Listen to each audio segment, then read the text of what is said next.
Good evening and welcome to this edition of The List on UWB TV. I'm Ryan Hogue alongside Colin Reynolds. For the next 2 minutes, we'll present our top 5 sports stories of the week and discuss why they made the top 5. Did your top 5 make our list? Let's find out. At number 5, the NCAA men's tournament came to a grand conclusion last night. The overall number 1 seed in the nation, UConn, defeated Purdue 75-60 despite Zach Edey's strong performance. This makes UConn the first team to repeat since Florida did it back in 2006 and 2007. What does this outcome mean for both UConn as well as Purdue? Well, for UConn, they just made history, Ryan. I mean, back-to-back championships, an absolutely insane thing to do in the realm of college basketball where things are so rapidly changing. Just kudos to them. They made history with their back-to-back championships. They were just so good on both sides of the ball all year. I mean, they won each game in the tournament by at least 14 points, I believe, and even going back to last year's tournament, they won every game by double digits. So just absolute dominant run, and then you have 4 players with double digits, led by Tristan Newman, the senior, with 20 points of his own, and then Donovan Clingan also put up double digits as well. So just a very balanced attack, but the defense is really what won the game. I mean, I know Zach Edey, kudos to him. He had 37 points and 10 rebounds, but Purdue was held to only 1 3-point make on 7 attempts, and that's why they were able to make it all the way to the championship, is because not only did they have dominant center like Zach Edey, but they had guys who he could kick it out to that would make threes. I mean, they averaged 8 3-point makes a game at a 40% clip. So to hold them to only 1 3-point make is really detrimental. And that UConn defense was just smothering, running guys off the line and forcing Zach Edey to dominate, which he did, but it wasn't enough to win the game. That UConn team really did look like it was an NBA team. And also, congratulations to Zach Edey for even getting there. I think he really got rid of that negative narrative last year. But let's move on to our number 4 story. The women's basketball champions were also crowned this weekend. 1-seeded South Carolina beat 1-seeded Iowa in the NCAA women's championship game, 87-75. With the loss, Caitlin Clark has never won the big game. How does this outcome affect her legacy as well as the two universities as a whole? What do you think about that? I mean, it was a very hyped-up game at the beginning. You got Caitlin Clark going back to the big game, going against the undefeated South Carolina team. I mean, who was really the underdog in the first place for this game, to be honest? Yeah, and for Caitlin Clark, her legacy, obviously it would have been great if she could have got that national championship under her belt, but her legacy is still cemented in college basketball. She's definitely one of the greats. I mean, she's now the all-time leading scorer in Division I basketball history, so kudos to her. I mean, leading your team to back-to-back national championships in the first place, even if you didn't win those games, is still an accomplishment of its own. You know, she put up her 30 points, but it was really just South Carolina's defense that was able to dominate. I mean, Iowa, with that 7-player rotation, they just got gassed going late into the game. It was close all the way up into the third quarter when players like Tess Johnson and Camila Cardoso just went off for South Carolina. Camila Cardoso with a big double-double of her own there, 15 points and 17 rebounds in her last game in her college basketball career. She heads to the WNBA draft. And then also things to look forward to for Dawn Staley, as you have freshman Tessa Johnson dropping 19 in the biggest game of her life. So just Dawn Staley is cementing her legacy with her 3rd national championship, and this South Carolina team looks really good, Ryan. Yeah, I completely agree. I mean, you should have seen it coming, honestly, with them being undefeated. It was really their game to begin with, but you got to give her flowers to Caitlin Clark as well. She is the greatest college basketball player of all time, I'd say. I mean, if she had a championship, I think she should certainly be cemented, but, I mean, she's got to be up there for sure. Let's move on to our number 3 story. Another month of March is in the book. There were plenty of busted brackets, heartbreaking moments, and celebrations throughout the tournament.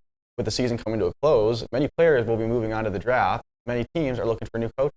So, Colin, what are some of your favorite moments, and what do you look forward to in the future of college basketball?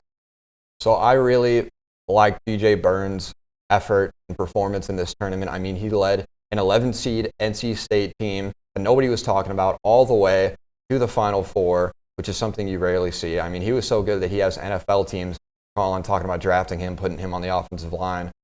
And then Zach Edey as well, speaking of big guys, just absolutely dominant this whole tournament, averaged 30-point double-double, which is insane. I mean, scoring that much in the first place, we know is pretty crazy in college basketball, but also the double-double as well. He really silenced his haters, Ryan, with what he was able to do.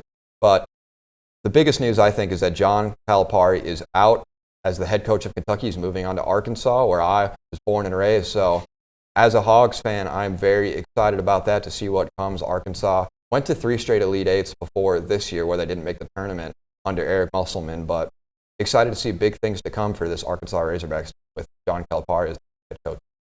I thought it was very interesting that he went to Arkansas out of everyone, honestly. I mean, it was kind of mind-blowing to me. But I thought overall the tournament was really great, honestly. I mean, you had a lot of crazy stories that could have happened. At the end of the day, it came down to, of course, what everyone thought in America would happen, the number 1 seed versus the number 1 seed. So, I mean, what are you going to do?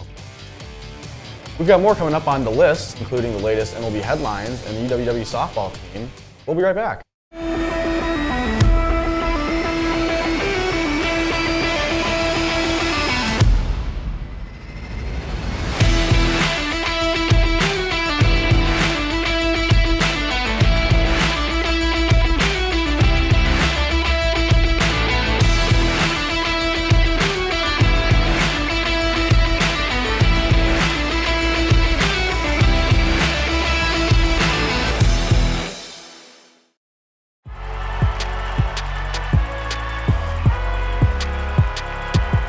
Number 32, Kyle Hornsby.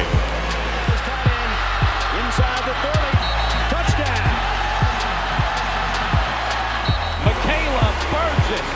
An incredible finish by Hall. The NCAA and its member schools offer nearly 500,000 college athletes a path to go pro in something other than sports.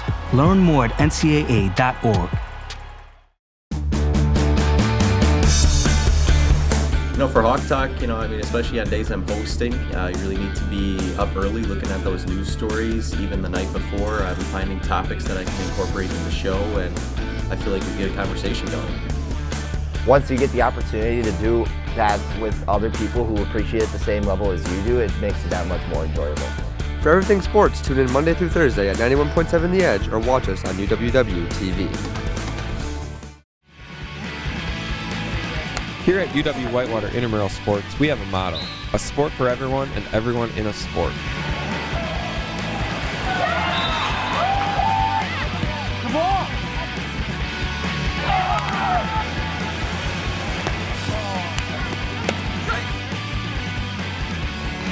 That's it anyways. Oh, she got that off, and they're going to count it. Had a blast. Always have fun at intramurals. Every day we strive to go above and beyond that goal by providing healthy exercise, promoting leisure education, and giving students that competitive atmosphere they are looking for. Yes. Yes.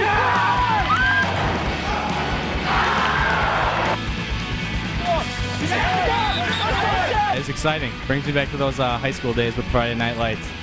With our 25 different intramural sports offered, we guarantee that we have a sport for you. Go to our website and find your sport today.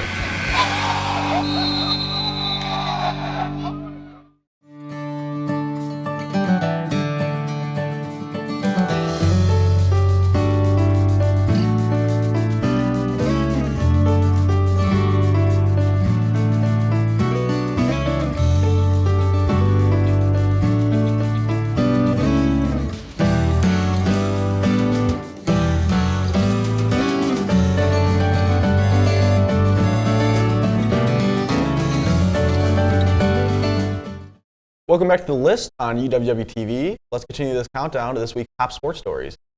At number 2, the MLB is in full swing, pun intended, as some clubs have gotten off to a hot start while others have been disappointed thus far.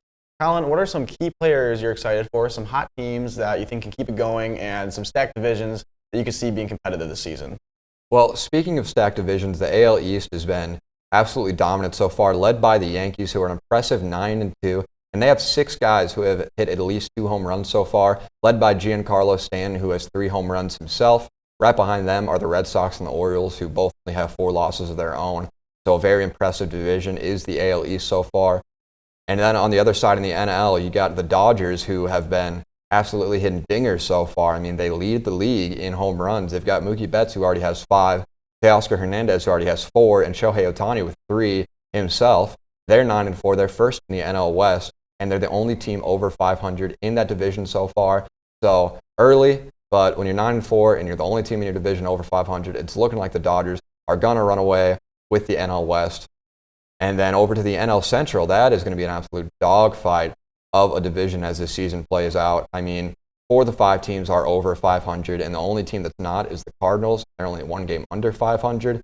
The Pirates have been playing absolutely great, 9-3. Then you got the Brewers, who are 6-3.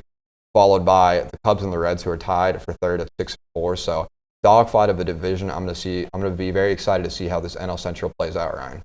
Dogfight indeed. I mean, the NL Central is looking to be probably the most competitive division, I'd say, at least up there. And I'm going to be having my eye out on it the whole time, too. We got a lot of young talent in that division as well. That's kind of where all these surprise teams are coming from, like the Pirates. And it's going to be a great season. So let's move on to our number one spot of the week. The UW Whitewater softball team is off to a blazing start as they have opened their season at 13-1. Their first loss coming this weekend against the PA. So the undefeated season has come to an end. What is there to look forward to with this team? I mean, what do you think about it? They've had their undefeated season has come to an end, but it's still a great start to the season nonetheless. I mean, what do you think? Absolutely some great softball being played by the Warhawks so far. But 13-1, great record. Believe it or not, it's only good for 4th in the WIAC right now. So a very competitive division is the WIAC when it comes to softball. Looking at Oshkosh, they're number 1 right now at undefeated, 18-0. And then you got Stevens Point and Platteville, only have 2 and 3 losses respectively. So great softball being played, but only 1 loss for the Warhawks so far. You've got Grace Wickman, who's batting a .435, and Bella Eggert, who's at a .400 average. And then you've got Kiara Katrowski and Caitlin Weidman, who lead the team with 3 homers each. So a lot of firepower for the offense for this Warhawk softball team. And 13-1, very hot. I'm excited to see how they play against some WIAC foes when they get started with their conference play. But great stuff so far, and I hope they can keep this momentum going, Ryan. Oh, yeah, absolutely. I mean, I say it's great momentum nonetheless, of course, to have for this team.